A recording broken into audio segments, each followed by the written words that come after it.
Welcome to By Grace I'm Saved. We have been examining over the week different things that we ought to keep in mind when we think about our own relationship with God. For some of you, this might seem elementary, but really it's important for us from time to time to reevaluate where we stand when it comes to our relationship with God and make sure that we are using the same terms that God uses when it comes to our having peace with Him. One of the things where we may be feeling like we're led astray in, when we think about our peace with God, a lot of people have said, yeah, you know what? I did make my peace with God. I know that I'm saved. Remember, the Bible doesn't give denominations. The Bible talks about two types of people. There are those in the New Testament that have trusted Christ, and there are those that haven't. There are those that have a soul bound for eternity in heaven because of Christ. There are those that have a soul bound for eternity in hell as they are abiding, the wrath of God is abiding upon them. It's sin that separates us from God. And it's the redemptive work of Christ and His death, burial, and resurrection that provides a way for us to have salvation through grace. However, how do we get that? This becomes the question. Now, we could spend weeks about this theologically, talking about how this works. But here's one thing that you need to keep in mind as you think of, well, I'm saved, I'm a Christian, I believe in Jesus, and it's because I prayed this prayer one time with Pastor Mike at a Good Friday service. Here is what I say, and Pastor Mike says it too. We both say it at the end of our sermons a lot of times. It's not the prayer that saves you. You're not saved by praying a prayer. You're not saved by praying a prayer. Why do we do that then? You say, Pastor Sam, you close out your worship services a lot of times and you say, pray this prayer right now. The prayer is an outward act, an outward affirmation of what has already taken place within.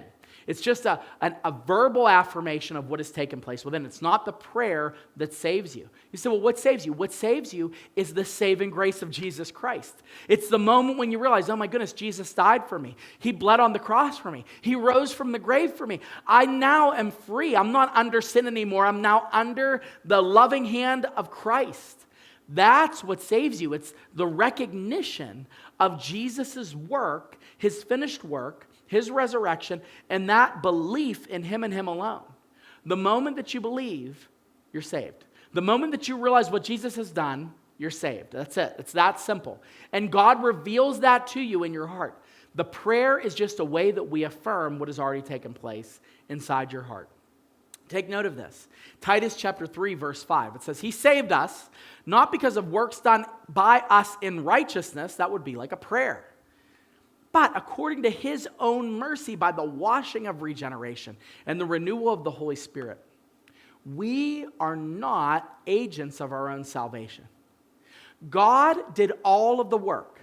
And the moment you start to pin your hope in salvation on any other work, you're showing that you don't understand really what happened. It's through faith alone, through recognition of what Jesus did. It's very simple. We didn't one day decide, okay, I'm going to pray this prayer. It's just going to be right. It doesn't work like that.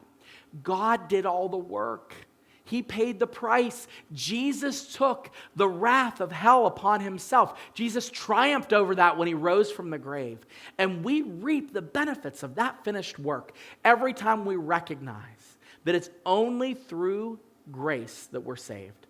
Only by God's mercy that we can say that we have our peace with God. So never again say, well, I'm saved because I prayed this prayer with Pastor Mike at the end of a Good Friday service. No, that might have been when you realized what God was doing in your heart. But you're saved because Jesus Christ died on the cross and rose from the grave to secure your salvation. That's it. It's only by His grace through faith.